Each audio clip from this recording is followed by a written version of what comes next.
Baking with Agave Nectar with Ania Catalano.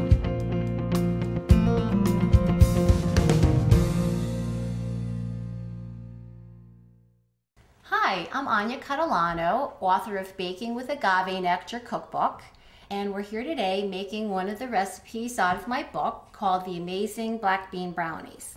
And what makes them so amazing is they are made with black beans and no flour. So they're like a fudgy, flourless, delicious, decadent brownie. So the first part we do is we take some butter, unsweetened butter, and a unsweetened chocolate. Has to be unsweetened and the best quality that you can find. I'm using Valrhona today. We're going to use 4 ounces, and we're going to melt the butter and the chocolate together. So we have our chocolate and our butter that have melted, and we're kind of stirring it around to get all the chocolate melted.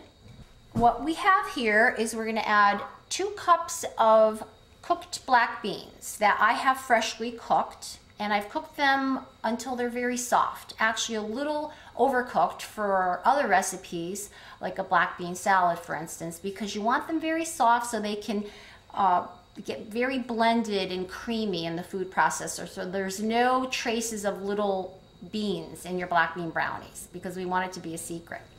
So we're putting the beans into our food processor, and to that we're going to add some walnuts. The recipe calls for a cup of walnuts, but we're going to only use half in this part. Into the food processor we can put half of the chopped walnuts and about a tablespoon of vanilla. And to that we're going to add a couple of spoonfuls of this melted chocolate. And we're going to do that so we can get this processor moving, because it's going to be very dry and we'll never get those beans and walnuts creamy without adding a little moisture. So like 2-3 good spoonfuls of that. So our next step is to now take the remainder of our melted chocolate and pour it into a bowl, a large mixing bowl. And then to that we're going to add the remainder of the chopped walnuts, half a cup. And we're going to add some instant coffee or some coffee substitute like Puro or some other grain coffee beverage, because coffee enhances the flavor of chocolate. It makes it taste really, really rich and delicious. So we're just going to mix that up and make sure the coffee dissolves. I needed to also add a little salt to this melted chocolate mixture, so I'm going to add that. Tiny little bit of sea salt.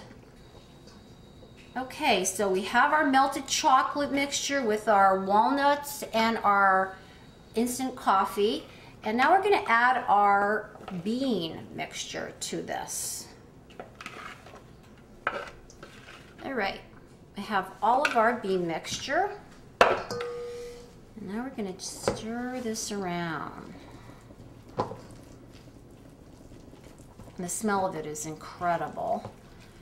That dark, rich chocolate.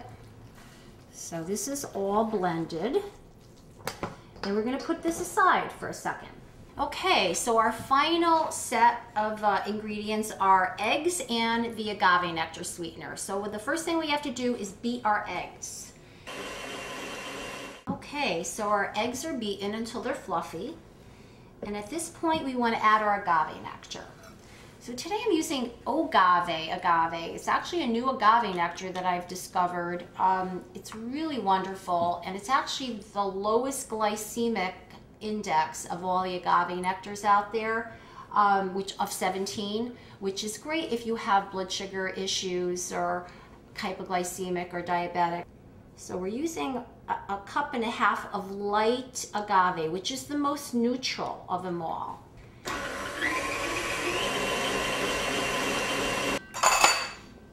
Take them off. And the final step is mixing our eggs and agave with our chocolate bean mixture. Okay, so we're gonna mix the beaten eggs, agave, and our bean mixture together. And what we're gonna do is we're gonna add almost all of this mixture, the egg mixture, reserving about a half a cup. And the reason for that is we're gonna do something very cool at the end that's kind of decorative. It makes the brownies look really delicious. You don't have to be very careful with this because basically you just cannot mess up this recipe. It's such an easy recipe. All you need to do is just mix everything and incorporate it well. And it's gonna look a little liquidy, and you might get a little nervous because usually brownie mix is kind of thick, but the eggs is what is the thickener, and when they bake with the chocolate and the beans, it's gonna kind of be like a flourless chocolate cake. So it's gonna be a little looser than most brownie batters, but don't worry, they'll come up. Now we're gonna pour our batter into our pan, which can be a glass or a regular baking pan, but you want to line the bottom of it with parchment paper so it's easier to remove the brownies. And then you just want to lightly spray with like a canola oil non-stick spray, or even just regular canola oil, just a light coating of it on the bottom.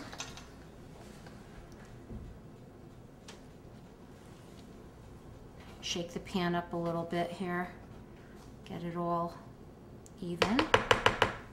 You just kind of take that last of that egg mixture and just use a whisk and just kind of incorporate the rest of that agave together. Sometimes it separates a little bit when it sits for a minute. So just mix that up and just pour little lines of it up and down your batter, like so. You just kind of take a toothpick or a skewer, bamboo skewer, and you just kind of run it through the batter to make a marbleized sort of effect, sort of like those fancy cappuccinos you get at really nice restaurants. And even though it may not look gorgeous right now, when it bakes, it comes out looking really nice. And that's it. Now we're gonna pop it into our oven. And we're gonna bake them for about 30 to 40 minutes. So when you bake them, you wanna bake them until they're firm and not wobbly in the center. And we'll show you what that looks like. So here we have our amazing black bean brownies. They're gluten-free for those that are sensitive to gluten. They're loaded with protein from the black beans and the walnuts and the eggs that we put in them. And so they're full of fiber, and yet you're not sacrificing any of the luscious chocolatey goodness. And of course they're sweetened with agave nectar, which makes them low glycemic and a much healthier sweetener to refined sugar. So you can have your decadent, delicious goodie and not feel guilty about it.